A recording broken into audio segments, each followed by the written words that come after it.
Čau, šīs ir Ego TV, un šoreiz mēs esam ciemos Hudšupā, ne pie viena cita, kā pie Ģirta Rozentāla, jeb Ozola, kurš pagājušo nedēļu Ego klubā piedalījās kluba sezonas atklāšanas pasākumā, kurā piedalījās arī Miks Dukurs, Bermudu divstūrs, ar viņiem intervijas skatāties citās mūsu epizodēs. Bet tagad pie šīs epizodes vaininieka Ģirta Rozentāla.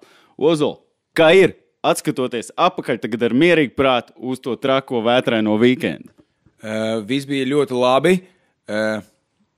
Ceļš uz Liepāju tika pavadīts veiksmīgi, tikai, protams, pāris neplānotas pieturas pirms Liepājas, kur remontēja visu, bet klubā neko neremontēja, tur jau viss bija saremontēts, aparatūra bija saslēgta, atbraucām, ģitāras saslēdzām, fūžus ieslēdzām ģitārām, un sākām maukt diezgan melnu metālu. Cik daudz flangeru jūs izmantojāt tieši performancē? Flangeras tieši bija pirmajā dziesmā no minūtes 10 līdz minūtei 30. Tieši tajā vietā. Visvairāk viņš tika izmantots. Es spriežu, ka tajā brīdī tieši tā meitenes visvairāk kliedza, spiedza un visādi rādīja sirsniņas. Tas bija to flangeru. Es tev teiktu tā, viņas flangerēja. Redziet, tātad flangers, ja turpmāk kāds domā izmantot un sev pievērst uzmanību, slēdziet flangeri iekšā, jo... Tikai ar flangeru viss notiksies savādāk, tad būs tāda kūtra balīte. Ja jums nav flangeras līdz un 7-stīga ģitāra, kas nav standarts ir 6-7-stīga tieši ģitāra, flangeras kopā fantastisks rezultāts. Varbūt mēs varam nodemonstrēt Ego TV skatītājiem, kas tas ir flangers. Es palūkšu Ģirtu pateikt, čau, jūs skatāties Ego TV, un to jūs dzirdēsiet ar flangeru pilnā gāzē. Es nezinu, kas ir tas flangers. To mēs visi uzzināsim. Vienkārši pasaka to tekstu.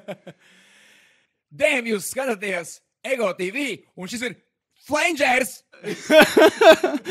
Ļoti labi. Tā mums arī mūsu Ego TV lēnām sāk izglītot publiku dažādos skaņu efektos, bet vai atgriežamies tajā sestdienas vakarā Ego klubā. Tu kāp uz skatuves, es zinu, arī pēc tam bija baigā uguņošana tur uz ielas, kas viss tur gājuši tādas robežas, nelielas riska. Bet par tavu šovu, par to emociju, kas ir Ego klubā, jo es atceros, tajā naktī klubs bija tiešām, jau beigās līdz malām pilns. Jā, viss gāja diezgan labi, kā saka, kā pa sviestu. Tā, laikam saka, jā. Viss bija diezgan cool, publikā Thanks God atsaucīga, cilvēki daudz, izpildījām labākos, aktuālākos šī brīža singlus, un atsaucīgi bija pietiekami labi, tā kā es biju priecīgs būt klubā, un kā saka, balīte un vēlreiz balīte Ego klubā, kur tad citur? Jo Pludmalē balītes ir beigušās. Āpens vienkārši viss ir izpārdots un vecās ir saplīsušas. Es tev pateikšu vēl kaut ko teica Bermudu divstūrs par apenēm, jā, ka esot viņu tas dejotājs Snickers savācis pēdējās visas, kuras koncerta laikā meta gaisā, bet viņas pielipušas esot bijuši pie griestiem, cik viņas slapjas esot bijuši. Un savukārt viņš esot apmaiņu atstājis savējās. Bet vēl viens īsts jautājums. Es klausos jau kādas 4 reizes tavas performances tieši Ego klubā. Vienmēr ir rajons. Vai mēs varam nominēt tavu to treku rajons kā... Trako treku, kā vienkārši timeless classic. Exactly, reku nesen bija arī vienā no radio raidījumiem. Vakar kvartāls apkopojums par dekādu laikam hip-hop singlu, un viņš ir ieņēma godalgoto pirmo vietu, tā kā, laikam tā arī ir, kāds saka. God damn.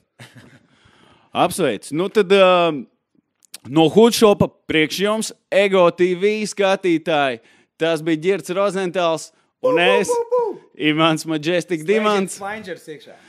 Tiekamies nākamajā epizodē. Turpināsim ar flangeriem un citām štēlēm.